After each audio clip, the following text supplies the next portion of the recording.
Do quinhentismo ao seiscentismo. Barroco, a arte da indisciplina. A pérola imperfeita. Vamos nessa!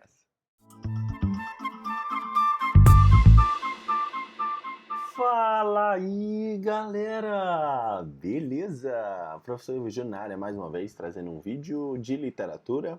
O conteúdo da aula de hoje é o Barroco, o comecinho do Barroco, a introdução a essa escola literária do século 17, aí conhecido como seiscentismo. Na aula de hoje a gente vai estudar um pouco sobre as características gerais do Barroco e a linguagem do Barroco. Então vamos lá! Antes de falar do Barroco propriamente dito, a gente vai dar uma olhadinha aqui nesse slide no qual a gente tem aqui a produção literária no Brasil Colônia. Foi um slide que eu já expliquei anteriormente, mas vale a pena a gente voltar nele porque a gente vai avançar aqui nos séculos, né? Aí a gente tem aí no século XVI a descoberta, o achamento, o encontro do Brasil, né? E a gente tem um período literário aqui no Brasil do quinhentismo, que é a literatura de informação, que é principalmente a literatura jesuítica com o José de Anchieta. Agora, no século XVII, no seiscentismo, de 1600 em diante, a gente vai ter o Barroco, né? Então aqui Salvador tornou-se o grande centro brasileiro e a gente também tem o comércio de açúcar como principal atividade econômica. Então o Barroco, ou seiscentismo, como é conhecido, surge dentro desse contexto histórico, dentro dessa produção literária do Brasil colônia. Meus queridos, impossível estudar o Barroco sem mencionar o contexto histórico no qual ele está inserido, né? Então vamos lá. Olha aí, aqui eu coloquei 3 fatos históricos que são extremamente importantes para a gente entender como que funciona o Barroco e como que ele adquiriu e assumiu as características tanto literárias quanto artísticas como um todo, tá bom? O Barroco, ele relaciona-se com a Reforma Protestante. A Reforma de Martim Lutero, em 1517, que o Martim Lutero estava insatisfeito com alguns poderes da Igreja Católica, né? Então ele não curtia muito a ideia de que o poder concentrasse em uma pessoa só, por exemplo, na figura do Papa. Aí ele escreve lá várias teses e aí questionando alguns dogmas da Igreja Católica, e aí tem-se o movimento da Reforma Protestante. Posterior a esse movimento da Reforma Protestante, a gente tem o movimento da Contra-Reforma Católica, né? Que é o movimento de reação da Igreja Católica com relação ao movimento do protestantismo aí. Então a gente tem o Tribunal do Santo Ofício, né, a Inquisição, a gente tem a criação da Companhia de Jesus, que foi inclusive a que veio aqui para o Brasil, né, com a ideia de expandir e difundir a fé católica around the world, ao redor do mundo. E qual era a proposta do Barroco, né?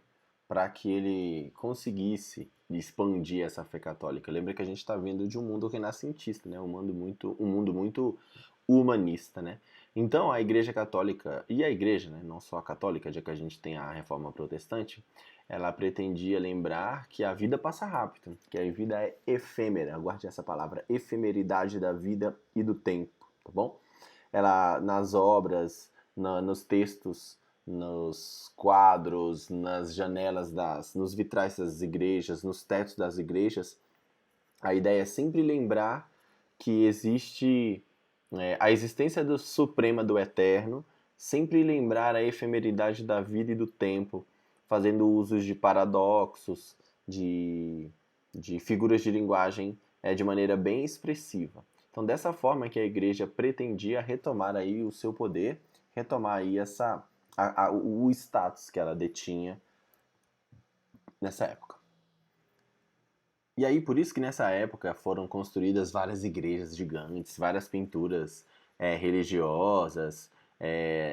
A gente tem muitas pinturas barrocas, altares barrocos, né, cheio de ouro, prata, cheio de metais preciosos e tal, para justamente tentar convencer as pessoas que passavam que existia um ser supremo, existia uma divindade suprema e que nem tudo estava nas mãos do homem. Era mais ou menos essa proposta. Então, dado esse contexto histórico, né, a gente vai aqui agora para as características do Barroco.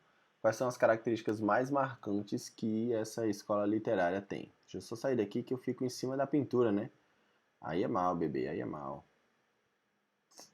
Aí, agora sim. Então, olha só. Eu tenho o constante conflito entre fé e razão, né? Então, a gente vai ter muito nos textos, nas obras artísticas como um todo, contrastes, paradoxos, antíteses, tá?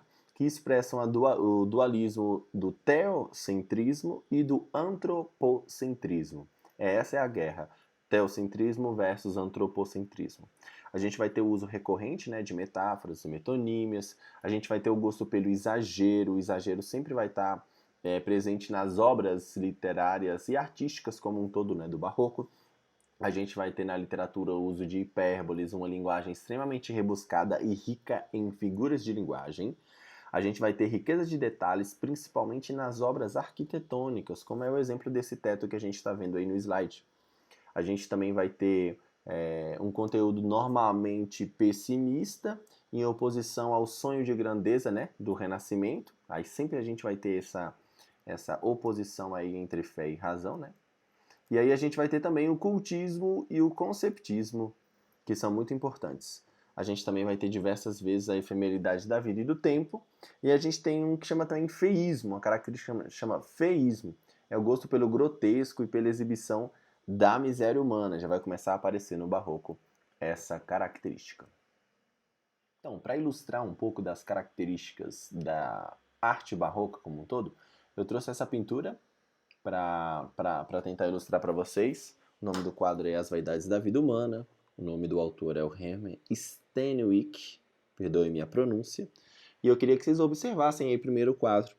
Observassem que em primeiro plano a gente tem a caveira, né? A gente tem aí a caveira que simboliza a morte. A gente tem o crânio humano aí simbolizando a morte. À esquerda do quadro a gente tem uma concha vazia, que à época era símbolo da riqueza e da perfeição. Como ela está vazia, também sugere a morte, sugere uma riqueza que já se foi, né? O jarro de vinho aí à direita está relacionado aos prazeres materiais, como a bebida, por exemplo, né? Por baixo da alça nota-se um perfil de um imperador romano, sugerindo o desejo humano de glória e poder, tipo por aqui assim, ó, não sei se vocês estão vendo o mouse aí, né? Tem o livro também que simboliza o conhecimento e a sabedoria. E aí, se a gente fizer um paralelo entre o nome do quadro, que é As Vaidades da Vida Humana, e os elementos, né, os símbolos aí da riqueza, do prazer, da sabedoria, da bebida e do poder, a gente vai ver que a visão do artista sugere que esses valores aí são inúteis, né? São vãos, são completamente inúteis, uma vez que quando a gente morre, a gente não consegue levar nenhuma riqueza material ou então nenhum título de nobreza, como aparece ali como sugere a imagem do imperador. Então, para o autor, as vaidades da vida humana são inúteis, são fúteis. E aí, só dois fatos legais aqui para a gente encerrar essa parte do quadro. A gente percebe que aqui no meio, ao lado do crânio humano, a gente vê um cronômetro, um relógio, né? O que sugere a efemeridade do tempo e da vida. Então, mais uma vez, dialogando aí com as vaidades da vida humana. E percebam vocês que há um contraste, uma oposição entre o claro e o escuro. Perceba que de cima para baixo incide uma luz branca, né? Como se fosse algo divino, assim, algo celestial de cima para baixo. E aí, onde tem as paradas que o autor julga como vaidade humana, é meio escuro, assim, ó, principalmente no canto direito superior, assim, ó.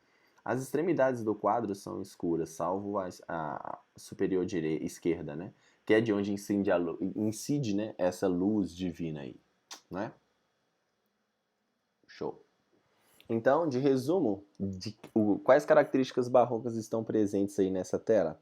A gente tem a consciência da efemeridade da vida e do tempo, a concepção trágica da vida, né? A figuração, o jogo de claro e escuro, a oposição entre o mundo real e o mundo espiritual, que seria essa luz aí que está incidindo como se fosse algo celestial vindo de cima, né? Eu tenho a morbidez e eu tenho requins... e eu tenho a morbidez aí, que dão a ideia desse caráter efêmero da vida. Dois conceitos extremamente importantes que vocês devem saber ao analisar textos barrocos, além dessas características que eu já mencionei ainda há pouco, são esses dois conceitos aqui, ó. O conceito de cultismo e de conceptismo. São duas tendências de estilo que se manifestam na arte barroca, tá bom? O cultismo ele foi cultivado pelo Luís de Górgona também, e o conceptismo também pelo Francisco de Quevedo. Ambos são poetas, tá? Por isso que o cultismo pode ser chamado de gongorismo e o conceptismo também é chamado de quevedismo. E o que que é, né? O que que é esse conceito? Então vamos lá, ó. O cultismo é o gosto pelo rebuscamento formal.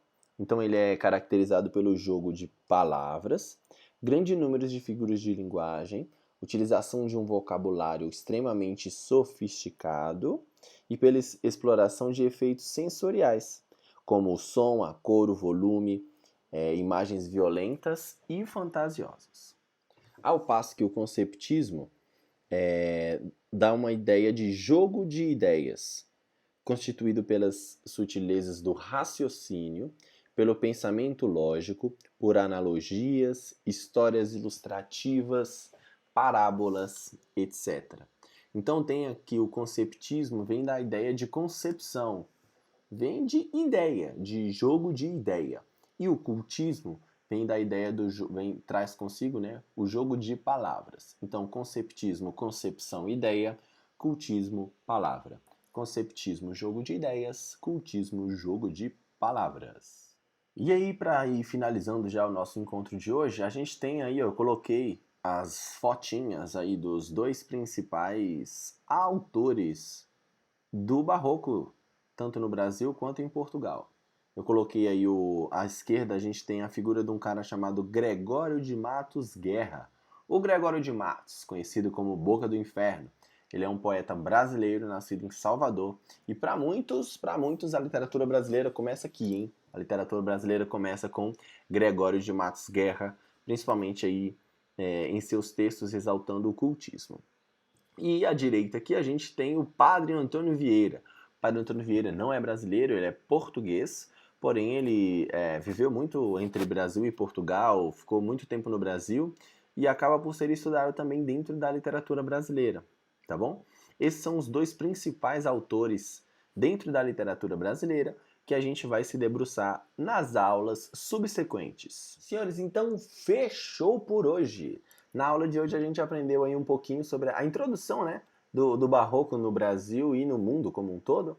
A gente viu que o Barroco também é conhecido como seiscentismo, tem diversas características, mas as principais seriam o conflito, né? O Barroco seria a arte do conflito, conflito entre fé e razão, teocentrismo e antropocentrismo.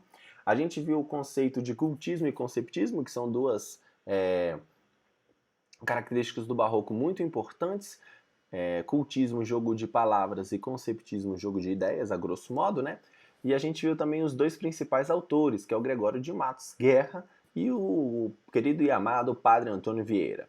Nos próximos vídeos a gente aprofunda um pouco mais sobre cada um desses autores e vamos para alguns textos literários na prática para a gente identificar essas características barrocas que a gente viu hoje, tá bom?